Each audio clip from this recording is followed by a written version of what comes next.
Hello बच्चों, आज हम लोग देखेंगे सेकेंड और थर्ड ट्रांजिशन सीरीज एलिमेंट्स, इनकी कुछ प्रॉपर्टीज और फिजिकल और केमिकल प्रॉपर्टीज और इनकी डेफिनेशन क्या है, ये आवर्त सारणी के अंदर कहाँ पर पाए जाते हैं।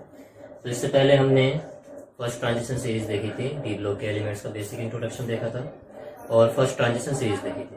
तो अगर आपने वो लेक्चर नहीं देखा है तो जाकर देख लीजिए, मैंने दोनों अपलोड कर रखी है। आज हम लोग डिस्कस करेंगे सेकेंड और थर्ड ट्रांजिशन सीरीज। तो हमने देखा था डी ब्लॉक तत्वों के अंदर 3 या 4 सीरीज हमने देखी थी। फर्स्ट ट्रांजिशन सीरीज जो हम ऑलरेडी कवर कर चुके हैं, सेकंड और थर्ड आज कवर करेंगे।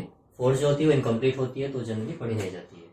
तो आज हम लोग देखेंगे एलिमेंट्स ऑफ सेकेंड और थर्ड ट्रांजिशन सीरीज, द्वितीय एवं तृतीय संक्रमण श्रेणी के तत्व। तो ये जो तत्व होते हैं ये फर्स्ट सीरीज के नीचे की तरफ होते हैं, जिनको हम लोग सेकेंड ट्रांजिशन सीरीज और थर्ड ट्रांजिशन सीरीज कहते हैं, या फिर इनको बोला जाता है 4D श्रेणी के तत्व, इनको बोला जाता है 5D श्रेणी के, इनको बोला जाता है, यहाँ पर मुझे कुछ गड़बड़ हो गई है, आई थिंक, ओके, 4 देन 5 और देन 6,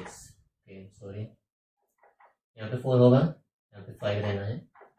चलिए, तो ये है सेकेंड और थर्ड ट्रांजिशन सीरीज के एलिमेंट्स। फोर्थ वाले को हम लोग बोलते हैं सेकेंड वाले को 4D ट्रांजिशन सीरीज, और इनको हम लोग बोलते हैं 5D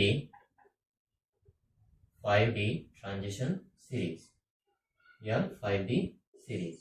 इसमें पहले 5D होता है, उसके बाद में फिर 6S आता है, तो यहाँ पर 6S के अंदर इसमें इलेक्ट्रॉन्स होंगे, इसमें 2 इलेक्ट्रॉन्स भी हो सकते हैं और किसी में 2 से कम भी हो सकते हैं। चलिए, तो ये 6 यहाँ पे 6, तो सॉरी उसके लिए। चलिए, तो ये हमारे 4D सीरीज और ये है 5D सीरीज। ठीक, इनका जो इलेक्ट्रॉनिक कन्फिग्रेशन होता है 4D वालों का कन्फिग्रेशन होता है हमारा 4D 1 to 10 और 5S 0 1 या 2। ये होगा हमारा सेकेंड ट्रांजिशन सीरीज एलिमेंट्स का इलेक्ट्रॉनिक विन्यास। इनका इलेक्ट्रॉनिक विन्यास होता है 5D 1 to 10 और 6S 1 या फिर 2। तो ये रहता है इनका इलेक्ट्रॉनिक कन्फिग्रेशन। चलिए, तो इनको याद करने की ट्रिक देखेंगे हम लोग। इससे पहले भी हमने ट्रिक देखी थी, आज दूसरी ट्रिक देखते हैं कि इनको इस तरह से वर्टिकली कैसे याद रखना है। तो इनका कोड है यहाँ पे, ये जनाब मॉर्निंग तक रुके रहे पेड़ के आगे कैंडल जलाकर। ये जनाब मॉर्निंग तक रुके रहे पेड़ के आगे कैंडल जलाकर। तो ये हो गया हमारा कौन सा, सेकंड ट्रांजिशन सीरीज के लिए। इसके लिए कोड रहेगा ला हफ्ता वरना रे ओसामा से ईरान में पिटाऊंगा। ला हफ्ता वरना रे ओसामा से ईरान में पिटाऊंगा। तो ये था हमारा थर्ड ट्रांजिशन सीरीज के लिए। अब इसके प्रमाण देखते हैं। इसको याद रखिए बस, और इसको याद रखिए, बाकी और की जरूरत नहीं पड़ेगी। इसका होता है 39 के बाद में 40 41 43 44 45 46 47 48। तो जो सेकंड ट्रांजिशन सीरीज है वो 39 एट्रियम से स्टार्ट होती है और 48 कैडमियम पर जाती है। ये 57 से स्टार्ट होती है। इसके बाद में 14 एलिमेंट्स को पीरियोडिक टेबल में नीचे रखा गया है, जिनको हम लोग लेंथेनाइट श्रेणी के तत्व बोलते हैं। तो इसको डायरेक्ट आपको 58 नहीं करना है, बल्कि इसमें 14 जोड़कर आगे बढ़ जाना है। तो 57 और 14 71, तो अगला जो तत्व वो 72 से स्टार्ट होगा। तो 52 के बाद 72, फिर 73 4 5 6 7 8 9 8। तो थर्ड ट्रांजिशन सीरीज 57 लैंथेनम से शुरू होकर 80 मरकरी तक जाती है। चलिए, तो इनके जो इलेक्ट्रॉनिक विन्यास है वो आबाव नियम का पालन नहीं करते, तो जनरली आपको याद ही रखना पड़ता है कि इनका इलेक्ट्रॉनिक विन्यास क्या होगा। तो इनका इलेक्ट्रॉनिक विन्यास देखते हैं आज किस तरह से आपको लिखना है। तो इसके लिए कुछ कोड ध्यान रखना है जो मैं बताऊंगा, उसके हिसाब से आपको इनका इलेक्ट्रॉनिक विन्यास लिखना है। वो कोड क्या है, डी वाले का ध्यान रखना है। डी वाले में 1 2, फिर उसके बाद में 1 2 4 5 5, 5 को 2 बार लिखेंगे, 1 2 4 5 5, देन 7, 7 के बाद में आपको करना है फिर 8 और फिर 10, 7 8, फिर 9 को स्किप कर देंगे, फिर 10 10 और 10। क्या है कोड, 1 2 4 5 5, 3 नहीं लिखना है, 1 2 4 5 5, फिर 7 8, फिर 9 को स्किप कर दोगे, एक 3 को स्किप करना है और एक 9 को, तो 1 2 4 5 5, 6 भी नहीं लिखना है, 7 8 10 10 10। तो ये हो जाएगा इसका कॉन्फ़िगरेशन। चलिए तो यहाँ पर एस में देखते हैं कितने इलेक्ट्रॉन्स बचे हैं। तो ये है क्रिप्टॉन, जो कि एक अक्रिय गैस होती है। इसका परमाणु क्रमांक होता है 36। तो 36 प्लस 1 कितना होगा, 37। हमें भरने कितने, 39, तो यहाँ पर आ जाएंगे 2।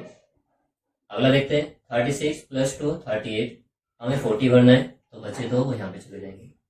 अगला चेक करते हैं, 41 भरना है, 36 ये और 4 ये कितना होगा 40, एक और भरना है यानी कि, तो यहाँ पे एस में रहेगा 1। ये 42 है, 36 प्लस 5 41, हमें 42 भरने हैं, तो इसमें भी 1 आएगा। उसके बाद ये 43 टेक्नीशियम, तो 36 प्लस 5 41, हमें 42 भरना है, तो इसमें 2 बचेंगे। 44 रुदीनियम, 36 और 7 43, 44 हमें चाहिए, तो यहाँ पर 1 आएगा। फिर यहाँ भी 1 आएगा। अब ये इंटरेस्टिंग है, 46 पैलेडियम, इसका स्पेशल ये होता है, 36 यहाँ पर भर दिया हमने, उसके बाद ये 10 हो गया, तो 36 और 10 46, और 46 ही भरने हैं, तो एस में कोई भी इलेक्ट्रॉन नहीं आएगा। तो पैलेडियम का इलेक्ट्रॉनिक कॉन्फ़िगरेशन बहुत ही ज्यादा फाद होता है। ये 4d10, तो 4d तो इसका फुलफिल्ड होता है, जिसकी वजह से बहुत ज्यादा स्टेबल होता है। एस में कोई भी इलेक्ट्रॉन नहीं होता। 47 एजी अगर देखें तो इसमें यहाँ पे 1 आएगा, और 48 कैडमियम के लिए 2 आएगा। तो ये कोड आपको ध्यान रखना है, 1 2 4 5 5, फिर 7 8 10 10 10। अब इसको देखते हैं, ये है 54 जीनॉन। उसके बाद में जो लेंथेनम है, इसमें F0 रहता है। जीनॉन 54, हमें भरने कितने, 57, तो 1 यहाँ पर आ गया और 2 यहाँ पर आ गया, तो ये हो गया हमारा। अब इसके लिए क्या कोड ध्यान रखना है, 1 2 3 4 5 6, 6 के बाद में फिर 7 then 9 10 10। यहाँ पे क्या है, 1 2 3 4 5 6 7, तो 7 तक तो लगातार जाना है, फिर 8 को स्किप कर देना है, तो 8 को स्किप करने के बाद फिर 9 10 10। अब एस के अंदर में भरने, ये तो भर दिया, 57 हो गए। अब 72 वाले में चेक करते हैं, इन सभी के अंदर F14 रहना है। इनसे पहले लेंथेनॉइड एलिमेंट थे जिनके अंदर ये 14 ऑलरेडी भर चुके थे, तो यहाँ सभी में 14 14 14 भर देंगे हम। एस में चेक करते हैं कितने बचे यहाँ पर इलेक्ट्रॉन्स, 72 ये है, 54 और 14, 54 और 14 68, 68 और 2 70, और 70 में 2 जोड़ देंगे तो 72 हो जाएगा। ओके, तो फिर यहाँ से यहाँ तक 2 भर देते हैं। चलिए 78 भरना है इसमें, तो यहाँ पर 54 और 14 68, 68 और 9 77, तो एक और हमें चाहिए, तो ये हो गया 78, यहाँ पर एक, फिर 2। तो ये थे इनके इलेक्ट्रॉनिक विन्यास। तो इसका स्क्रीनशॉट लेना चाहते हो आप ले सकते हो। ओके 1 2 3 ओके ना। चलिए तो ये हो गया इसका इलेक्ट्रॉनिक विन्यास। अब इसके बारे में बात करते हैं हम ऑक्सीकरण संख्या या ऑक्सीकरण अवस्था। तो जैसे हमें पता है डी ब्लॉक के जो तत्व है सभी वो जनरली परिवर्तित संयोजकता को प्रदर्शित करते हैं, यानी इनकी जो संयोजकता है या ऑक्सीकरण अवस्था है वो कभी भी फिक्स नहीं रहती है, कंपाउंड के हिसाब से वो चेंज होती रहती है, तो कहीं पर ज्यादा और कहीं पर कम भी हो सकती है। कुछ ऑक्सीडेशन नंबर ऐसे होंगे जो जनरली नेचर में पाए जाएंगे, नेचर में एग्जिस्ट करेंगे, कुछ ऐसे भी होंगे जो जनरली नेचर में बहुत कम पाए जाएंगे। तो दिखाते थे सभी ऑक्सीडेशन नंबर है, लेकिन कुछ ऐसी होती है जो बहुत ज्यादा कॉमन होती है। तो वो ऑक्सीडेशन नंबर कहाँ से निकालेंगे हम, इनके इलेक्ट्रॉनिक विन्यास से। कैसे निकालेंगे देखते हैं। चलिए इसका अगर मैं लिखना चाहूं ऑक्सीकरण संख्या तो वो क्या होगी, देखिए अगर यहाँ से 2 इलेक्ट्रॉन डोनेट कर दे तो +2 हो जाएगी इसकी, और एक यहाँ से और डोनेट कर ले तो +3। ये एटीएम 2 शो कर सकता है, +2 भी और +3 भी, जिसमें से ज्यादा स्टेबल कौन सी होगी, +3। क्यों, क्योंकि अगर +3 चला गया अगर 3 इलेक्ट्रॉन चले गए तो इसके पास में फिर 4 जो क्रिप्टॉन है उसका इलेक्ट्रॉनिक विन्यास इसको हासिल हो जाएगा, तो स्टेबल हो जाएगा।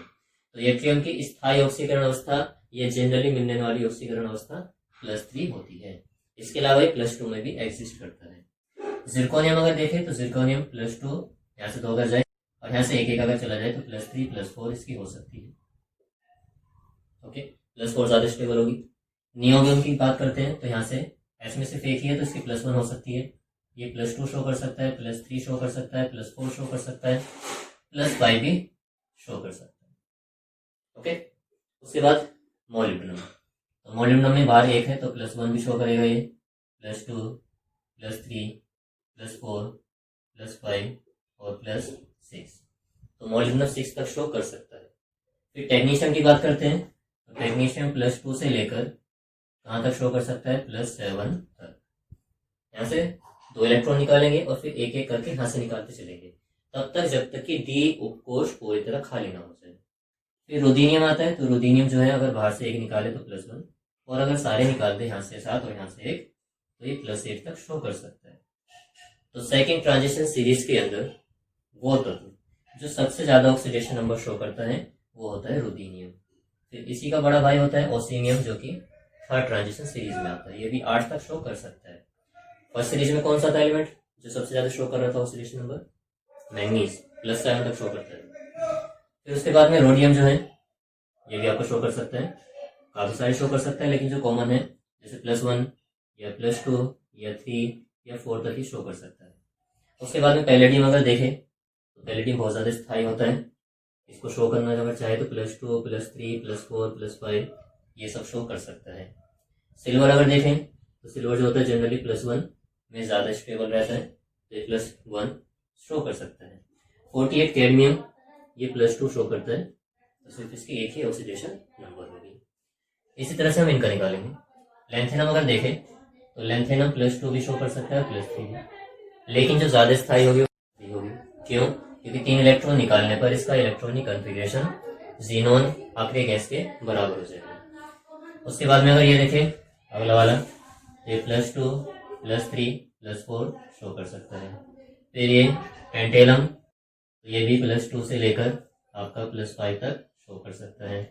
फिर बात करते हैं टंगस्टन की, तो ये +2 से लेकर +6 तक शो कर सकता है। उसके बाद रीनियम, तो ये +2 से लेकर +7 तक शो कर सकता है।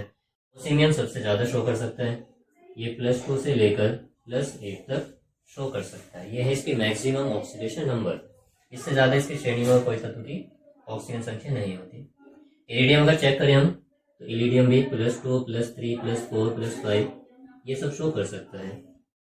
देन प्लेटिनम, तो प्लेटिनम +1 शो कर सकता है, +2 +3 +4 या +6 तक ये शो कर सकता है। गोल्ड में अगर देखें तो गोल्ड जो होता है ये या तो +1 शो करता है या फिर +3 इस रूप में पाया जाता है।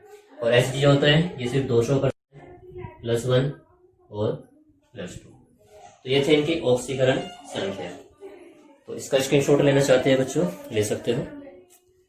चलिए फिर इसके बाद हम देखते हैं इनके आयनन विभव और फिर देखेंगे इनकी परमाणु त्रिज्या।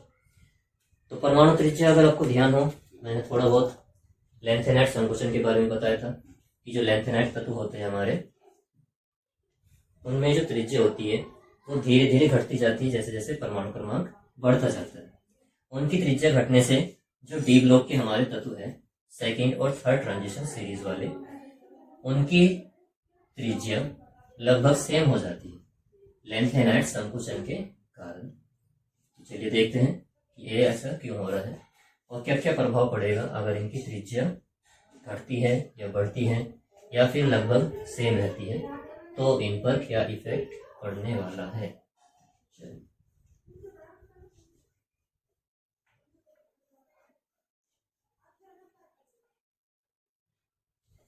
ये हमारे कौन से तत्व, सेकेंड ट्रांजिशन सीरीज की तरफ। चलिए तो जो लेंथेनाइट संकुचन है उसकी अगर हम बात करें, चलिए इसको मैं मिटा देता हूँ।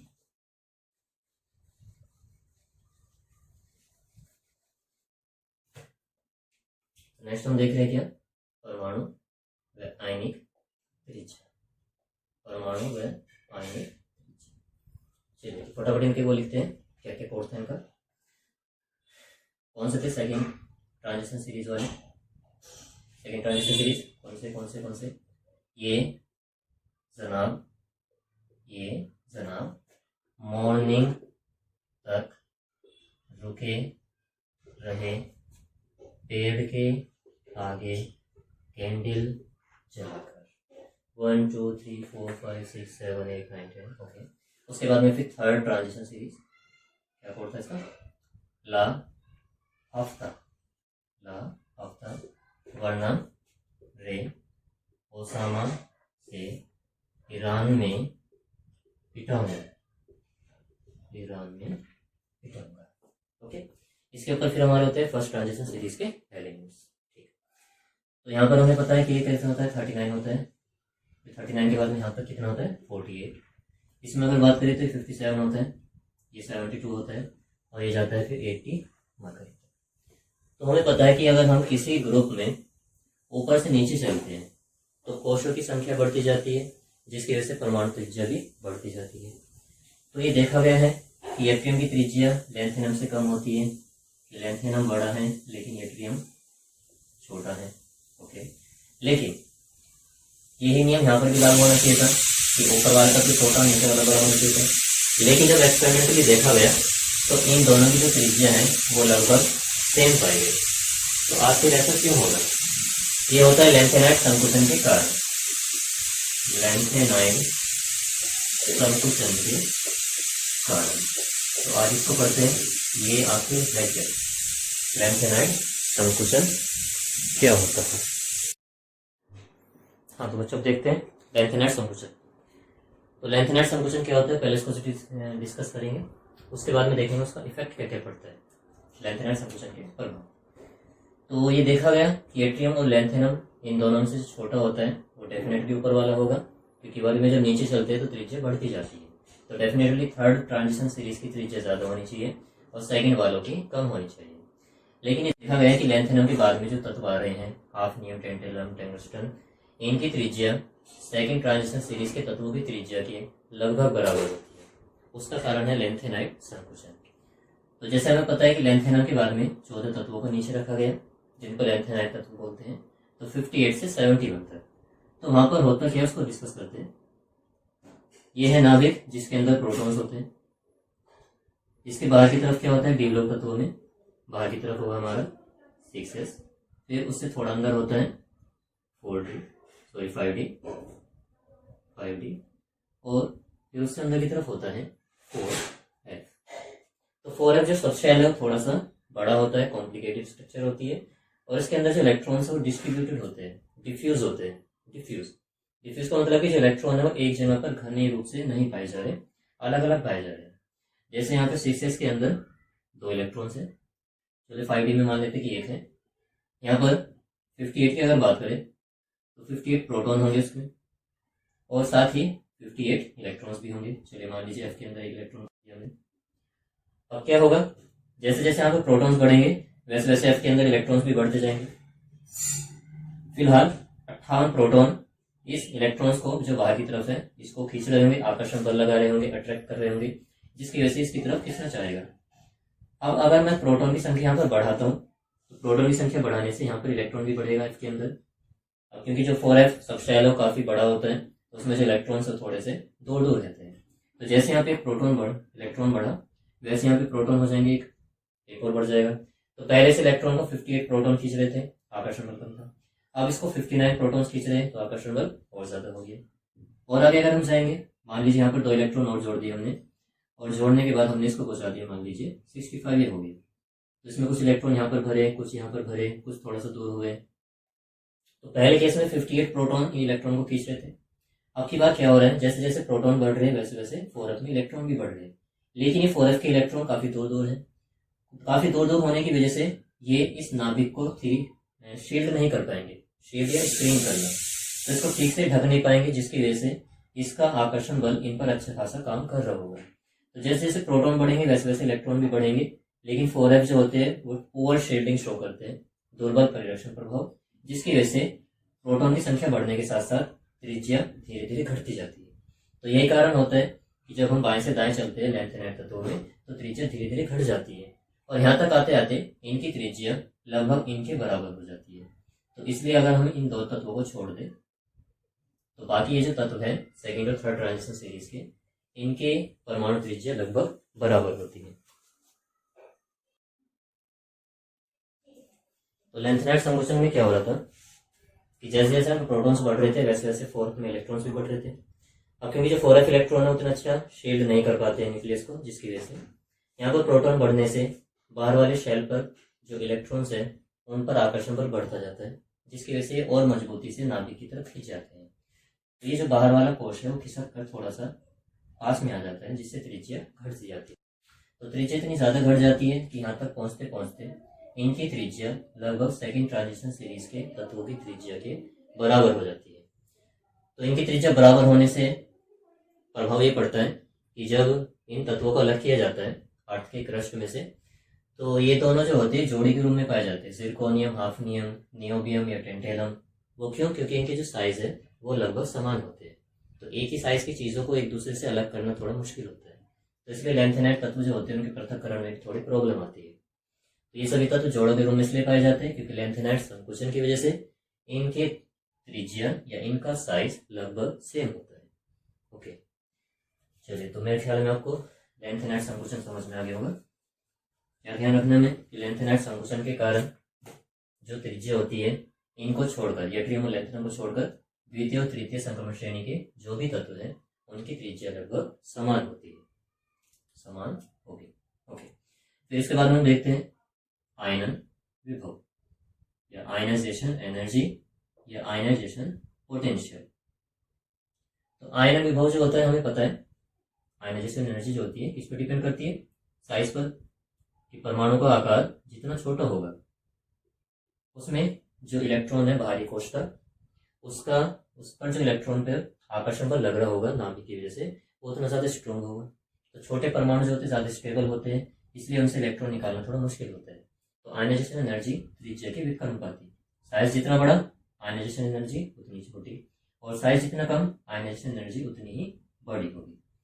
इसके अलावा अगर साइज सेम आ रहा है तब क्या चेक करेंगे हम? जेड, नाभिकीय आवेश, जेड को चेक किया जाएगा। ओके, तो चलिए इनमें अगर डिस्कस करें हम तो आयनिक त्रिज्या या त्रिज्या जो है वो इनकी बड़ी थी, इनकी छोटी थी।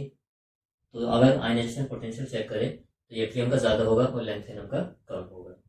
अब इनमें कैसे डिस्कस करें?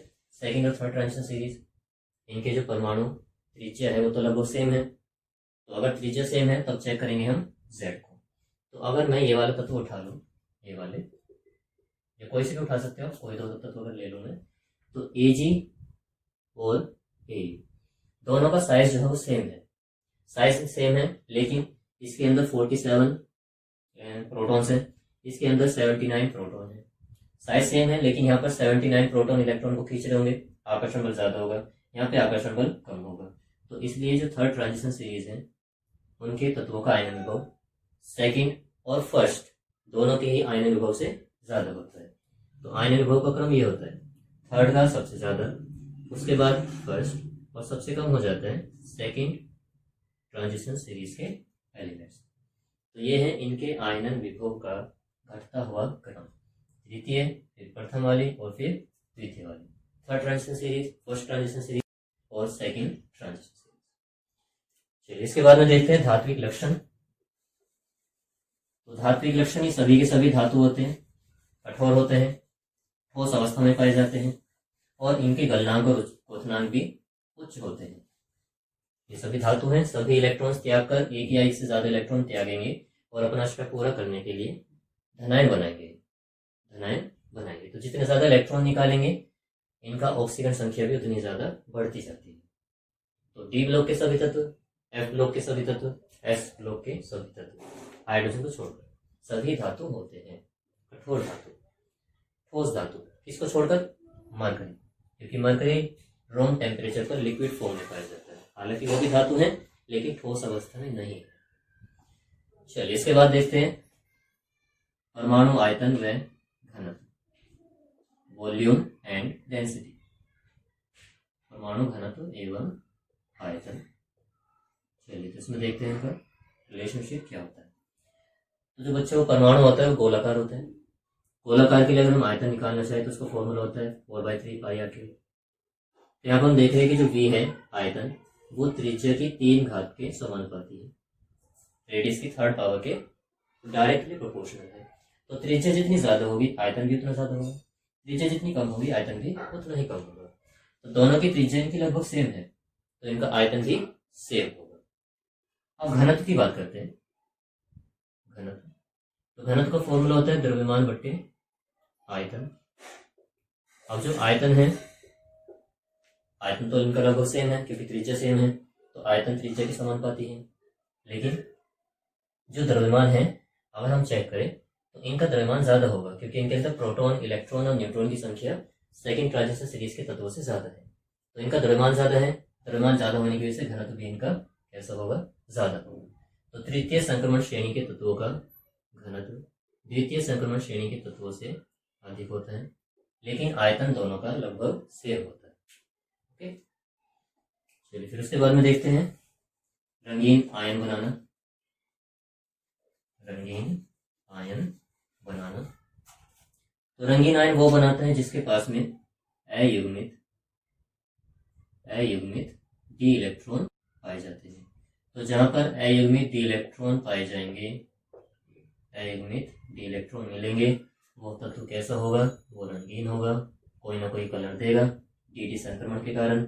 और अगर अयुग्मित डी इलेक्ट्रॉन नहीं है तो जो तत्व होगा वो रंगहीन होगा या सफेद होगा, रंगहीन या सफेद। ओके बच्चों, जैसे अगर हम सिल्वर की बात करें Ag1+ की, तो Ag1+ में डी में 10 इलेक्ट्रॉन्स है।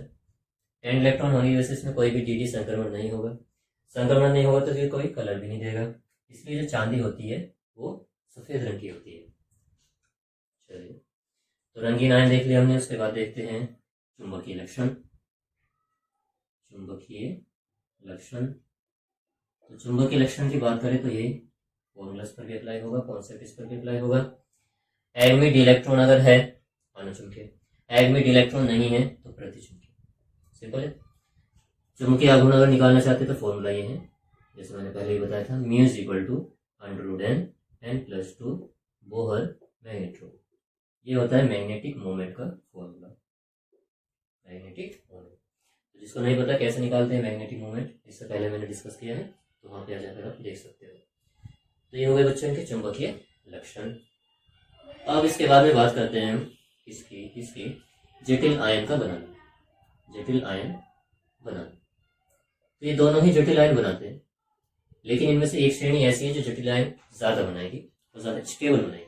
ओके, जटिल आयन के अंदर क्या क्या होता है, जटिल आयन में एक लिगेंड होता है और एक सेंट्रल मेटल एटम होता है।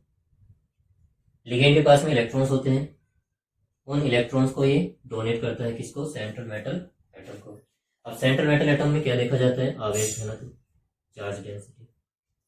अब आर तो दोनों का सेम है, द्वितीय और तृतीय वालों का, लेकिन अगर आवेश की बात करें हम तो आवेश जो होता है जनरली थर्ड वालों का ज्यादा रहता है, +1 तक भी शो कर सकते हैं।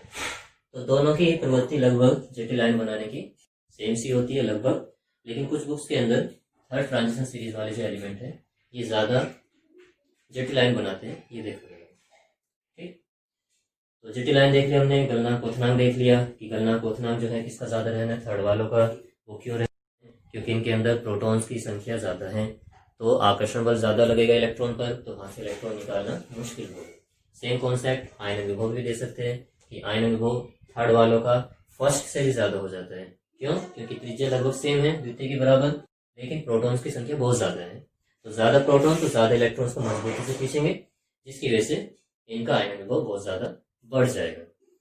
तो आयन विभव में अगर हम बात करें तो क्वेश्चन एक आ जाता है, मुद्रा धातुओं, कोइनेज मेटल, उनके आयन विभव की तुलना कीजिए। तो मुद्रा धातु में कौन कौन आता है, कॉपर, सिल्वर और गोल्ड, क्योंकि इनके पहले कॉइन्स बनाए जाते थे। तो हमने देखा था क्या था क्रम आयन विभव के लिए, थर्ड वालों का सबसे ज्यादा, फिर फर्स्ट और फिर सेकंड। ये क्या है, आयनाइजेशन एनर्जी का क्रम, बस वही अप्लाई कर दीजिए। थर्ड ट्रांजिशन सीरीज का कौन दिख रहा है, 79 AU, तो AU ज्यादा होगा। फर्स्ट वाला कौन है? कॉपर। सेकेंड वाला कौन है? सिल्वर। तो ये होगा इनके आयनन विभव का घटता गोल्ड, कॉपर, सिल्वर।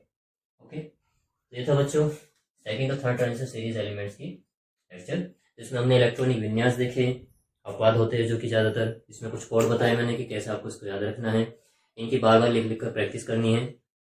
इसके अलावा हमने देखा ऑक्सीकरण अवस्था की जो थर्ड सेकंड वाली सीरीज है उसमें रुदीनियम +1 तक शो करता है, और जो थर्ड वाली सीरीज है उसमें ऑस्मियम +1 तक शो कर सकता है।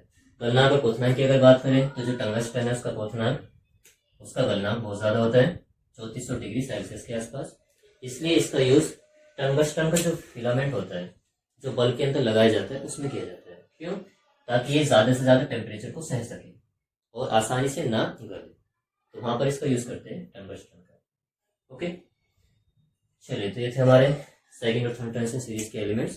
इसके बाद में एक नई वीडियो लाएंगे, तो मिलते हैं नेक्स्ट लेक्चर में।